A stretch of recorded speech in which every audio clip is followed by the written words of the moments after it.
আমাদের প্রত্যেকের জীবনে কোনো না কোনো কঠিন সময় পার করতে হয় এবং ওই কঠিন সময়ে আমাদের সৃষ্টিকর্তা এমন কোনো একটা উপলক্ষ দেন যাতে আমাদের কঠিন সময়টা পার করা একদম সহজ হয়ে যায়। তেমনিভাবে আমাদের সামনে রমজান মাস আসছে। এই রমজান মাসে আমাদের সোল, মাইন্ড, হ্যাবিট সব কিছু পরিশুদ্ধ করার বা পিউরিফাই করার একটা উত্তম সময়। তো আমাদের স্টুডেন্ট লাইফে রমজান মাসে কিন্তু নর্মালি যেটা হওয়ার কথা সেটা হচ্ছে প্রোডাক্টিভিটি বাড়ার কথা। কারণ এই রমজান মাসে আমরা আমাদের আত্মাকে প্লাস হচ্ছে আমাদের অভ্যাসকে পরিশুদ্ধ করতে পারি এবং আরও বেটার একটা লাইফে আমরা প্রবেশ করতে পারি। কিন্তু কিছু ভুলের কারণে রমজান মাসের প্রপার রুটিন না জানার কারণে আমাদের আর্টস এবং কমার্সের স্টুডেন্টরা বিশেষ করে আমরা স্ট্রাগল করি। যেখানে আমাদের প্রোডাক্টিভিটি বাড়ার কথা, যেখানে আমাদের পড়াশোনার যে রহমত সেটা বাড়ার কথা বা পড়াশোনার টাইম বাড়ার কথা এবং যেখানে আমাদের সব থেকে বেস্টভাবে কামব্যাক দেওয়া পসিবল, সেখানে আমরা দেখা যায় যে অবহেলার কারণে বা না জানার কারণে আমরা রমজান মাসটা প্রপার ইউটিলাইজ করতে পারি না। না ইবাদতের দিক থেকে ইউটিলাইজ করতে পারি, না পড়াশোনার দিক থেকে ইউটিলাইজ করতে পারি। অথচ এটাই সব থেকে উত্তম সময় তোমার কামব্যাকের, এটাই সব থেকে উত্তম সময় তোমার অভ্যাস পরিবর্তন করার এবং এটাই সব থেকে উত্তম সময় তোমার নিরিবিলি পড়াশোনা করার এবং তোমার মনোযোগটা ফিরিয়ে আনার। ঠিক আছে, তো আজকে আমরা কথা বলবো রমজানের ইফেক্টিভ রুটিন সম্পর্কে। তো প্রথমেই আসি, আমাদের মোস্ট চ্যালেঞ্জিং পার্ট কোনটা? আমাদের সব থেকে বেশি চ্যালেঞ্জিং পার্ট হচ্ছে রমাদানের প্রথম, অর্থাৎ আমাদের 1 থেকে 5তম, অর্থাৎ প্রথম 5টা দিন আমাদের সব থেকে বেশি চ্যালেঞ্জিং পার্ট। কারণ এই 5টা দিনে তোমার যে কষ্ট হবে, এই 5টা দিনের কষ্ট তোমার যতটা হবে সেটা তোমার আগামী 25 দিন, আমাদের টোটাল 30 রোজা বা 29 রোজা, আগামী 25 দিনে তুমি এত কষ্ট পাবে না। প্রথম 5 দিন তোমার যে কষ্টটা হবে তার কারণ হচ্ছে তুমি দীর্ঘদিনের সারা বছরের একটা নিয়ম ভেঙে তুমি নতুন একটা নিয়মে প্রবেশ করতে যাচ্ছ। তোমার প্রথমে কি হবে? প্রথমে তোমার শিডিউল ভেঙে যাবে। আগে তোমার উঠতা, তুমি হচ্ছে আগে ঘুমাতে যেতা, পরে আগে হচ্ছে তুমি সারা রাত ফোন টোন চালায় স্ক্রল করে ঘুমাতে যেতা, এখন হচ্ছে তোমার উঠতে হবে একদম সকালে, অর্থাৎ তোমার ফজরের আগে উঠতে হবে। এখানে দুই টাইপের স্টুডেন্ট আছে, হ্যাঁ, যারা হচ্ছে রাত জাগা পাবলিক। আমার নিজের অনেক স্টুডেন্ট আছে যে হচ্ছে মনে করো রাতে ঘুমায় না, একেবারে সেহরি করে ঘুমায়। আরেকটা হচ্ছে যারা হচ্ছে সকালে ওঠা পাবলিক। তো আমি প্রেফার করব তোমরা রাতে দ্রুত ঘুমিয়ে যাও, অর্থাৎ তোমরা যখন তারাবি পরে আসবে, তারাবি পরে আসার পরপরই তুমি খেয়ে দ্রুত ঘুমিয়ে যাবা এবং ফজরের আগ দিয়ে উঠবা। ফজরের আগ দিয়ে উঠে তুমি তাহাজ্জুদ পড়ে তারপরে তুমি পড়তে বসে যাবা। এটা হচ্ছে আমার প্রেফারেবল তোমার টাইম, হ্যাঁ। আর যদি তুমি নাইট আউল হও বা রাতে তুমি হচ্ছে রাত জাগার অভ্যাস থাকে তোমার, যদি এমন হয় যে তুমি একদম ডিরেক্ট সাহারি করে ঘুমাও, তাহলে কিন্তু তোমার এটা একটা ব্যাড হ্যাবিট। এটা আমি সাজেস্ট করবো না, কিন্তু যারা এরকম অভ্যস্ত হয়ে পড়েছো বা যারা এরকম করো, তোমরা যে কাজটা করবে, তোমরা দুপুরের পরে পড়াশোনা শুরু করতে পারো। ঠিক আছে, তো এখানে মেইনলি আমি যেই তোমার সাজেশনটা দিব সেটা হচ্ছে সকালে ওঠার অভ্যাস করো এবং এই রুটিনে আনার চেষ্টা করো, হ্যাঁ। তো প্রথমে তোমার কয়েকটা অভ্যাস বাদ দিতে হবে। সবাই তো বলে কি করা লাগবে, এটা সবাই জানে। কয়েকটা অভ্যাস বাদ দিতে হবে, সেটা হচ্ছে লিমিট স্ক্রিন টাইম।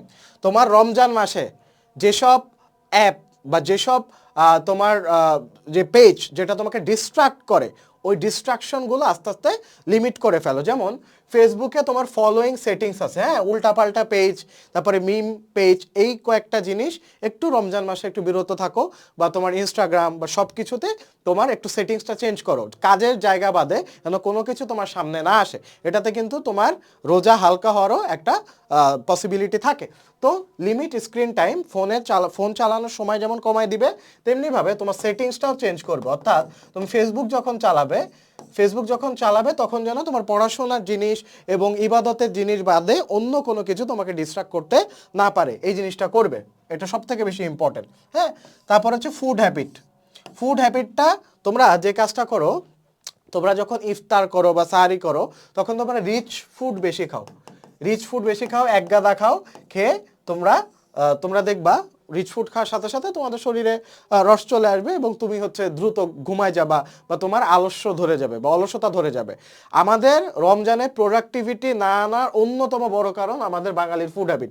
ইচ্ছা মতো ইফতারে ছোলা মুড়ি সহ যা আছে তুমি খাও, কোনো সমস্যা নাই, কিন্তু এটা একদম লিমিটে রেখে খাবা।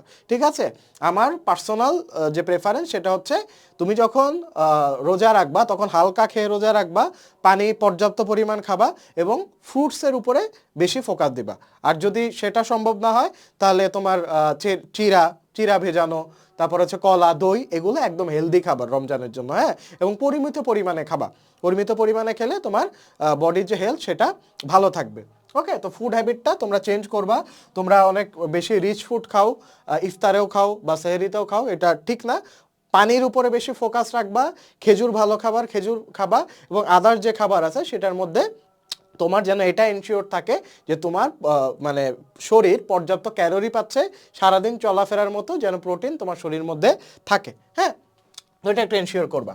তো আমাদের সব থেকে বেশি পিক এনার্জি থাকে, অর্থাৎ আমরা যখন সাহারি করি, সাহারি করার পর যে 4 থেকে 6 ঘন্টা থাকে সেটাতে আমাদের পিক এনার্জি থাকে, অর্থাৎ আমাদের কোনো ক্ষুধা এবং দুর্বলতা অনুভব হয় না। তো এই টাইমে সাজেস্ট করব যে আফটার ফজরের পর তোমরা একটু হাঁটাহাঁটি করে এসে তারপরে ইবাদত করে এসে তুমি একদম পড়তে বসো। এই 4 ঘন্টা পড়ার যে ফজিলত বা এই 4 ঘন্টা পড়ার যে নিয়ামত, এটা দেখবা তুমি অন্য টাইমে 7 থেকে 8 ঘন্টা পরে যতটুকু ক্যাপচার করতে পারতেছো, এই 4 থেকে 6 ঘন্টা তার থেকে বেশি ক্যাপচার করতে পারতেছো, ঠিক আছে। তারপর হচ্ছে তোমার মডারেট এনার্জি চলে আসে তোমার দুপুরের পর থেকে, অর্থাৎ জোহরের পর থেকে তোমার একটু মডারেট এনার্জি চলে আসে। তখন তোমার আস্তে আস্তে পানি তৃষ্ণা পাবে বা বডিতে একটু দুর্বলতা বোধ করবা। তো আমার সাজেশন থাকবে, তুমি পিক এনার্জি যখন তোমার থাকবে তখন তোমার মেইন সাবজেক্টগুলো পড়বা, অর্থাৎ অ্যাকাউন্টিং, হ্যাঁ, যেগুলোতে ব্রেনের একটু এনার্জি ট্রেইন হয় বেশি, অ্যাকাউন্টিং, তারপরে হচ্ছে তোমার ইকোনমিক্স, হ্যাঁ, তারপরে হচ্ছে তোমার ফাইন্যান্স, ইংলিশ, এই টাইপের যে সাবজেক্টগুলোতে তোমরা বেশি দুর্বল এবং যে সাবজেক্টগুলোতে সময় বেশি লাগে, এই সাবজেক্টগুলোতে পিক এনার্জির টাইমে অর্থাৎ ফজরের পরে এই সাবজেক্টগুলো পড়ে ফেলবা। এবং যে টাইমে তোমার মডারেট এনার্জি থাকবে, অর্থাৎ তোমার অত বেশি ব্রেন খরচ করার ইচ্ছা থাকবে না, তখন তুমি যে সাবজেক্টগুলো আছে যেগুলো জাস্ট রিডিং পড়লে হয়, জাস্ট একটা ক্লাস দেখলে হয়ে যায়, সেই সাবজেক্টগুলো যেমন হচ্ছে ম্যানেজমেন্ট, তারপর হচ্ছে মার্কেটিং, তারপর হচ্ছে বাংলা, অর্থাৎ শুয়ে শুয়ে তুমি যেন পড়তে পারো বা যেন চোখ বোলাতে পারো।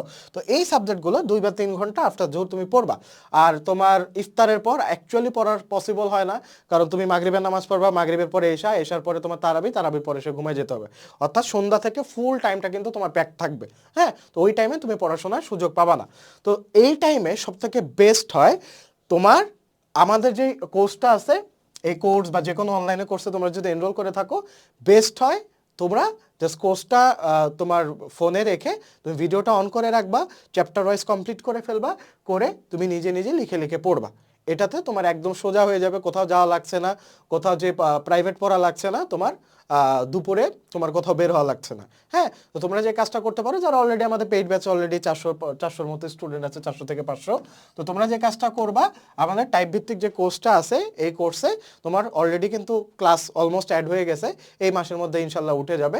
তো তোমার যে ক্লাসগুলো দিয়ে দেওয়া হয়েছে ওই ক্লাসগুলো করবা এবং এইচডব্লিউগুলো সাবমিট করবা, এবং পড়াশোনার যেন একটা রেগুলারিটি মেনটেন করতে পারো সেই জিনিসটা এনশিওর করবা।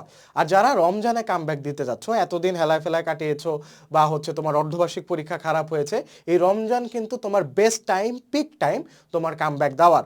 তো যারা কামব্যাক দিতে চাচ্ছ, কামব্যাক এনশিওর করো আমাদের টাইপ ভিত্তিক কোর্সের সাথে, অর্থাৎ তোমার জানা উচিত কামব্যাক দিতে গেলে তো তোমার জানতে হবে যে কোন জিনিসটা পড়লে তোমার কামব্যাক নিশ্চিত হবে, অর্থাৎ কোথা থেকে প্রশ্ন আসে, কিভাবে প্রশ্ন আসে, এই জিনিসটা আমাদের টাইপ ভিত্তিক কোর্সে এনরোল করলে পেয়ে যাবে। আমরা টাইপ ভিত্তিক কোর্সে তোমার মাস্টার প্ল্যান দিচ্ছি, 1 বছরের মধ্যে কিভাবে তোমার সিলেবাস কমপ্লিট করবে এটার মাস্টার প্ল্যান দিচ্ছি, তারপর তোমার স্পেশাল গাইডলাইন দিচ্ছি, অর্থাৎ শুধু তোমার একাডেমিক কোর্স না, একাডেমিক কোর্স এখন থেকে কিভাবে পড়লে তোমার একদম অ্যাডমিশন পর্যন্ত, অর্থাৎ ঢাকা বিশ্ববিদ্যালয় পর্যন্ত তোমার জার্নিটা মানে স্মুথ হবে বা তোমার সহজ হবে, সেই জিনিসটা দেওয়া আছে তোমার স্পেশাল গাইডলাইনে। প্লাস প্রত্যেকটা ক্লাসের আমাদের কিন্তু টাইপ ও টপিক ভিত্তিক সুন্দর করে সাজিয়ে দেওয়া আছে। একটা চ্যাপ্টারের উপর এত গুছানোভাবে কোথাও তোমার কম্প্যাক্ট ক্লাস নেই। তো এটা আমার কথা শুনে না, আমাদের ওয়েবসাইটে যাও, ওয়েবসাইটে যে চেক করো যে আমাদের ক্লাসের কোয়ালিটি কেমন, আমরা কিভাবে পড়াই, তাহলেই বুঝে যাবে। এবং আমাদের কোর্সে কিন্তু সবসময় একটা ডিসকাউন্ট থাকে, এখনও ডিসকাউন্ট চলছে।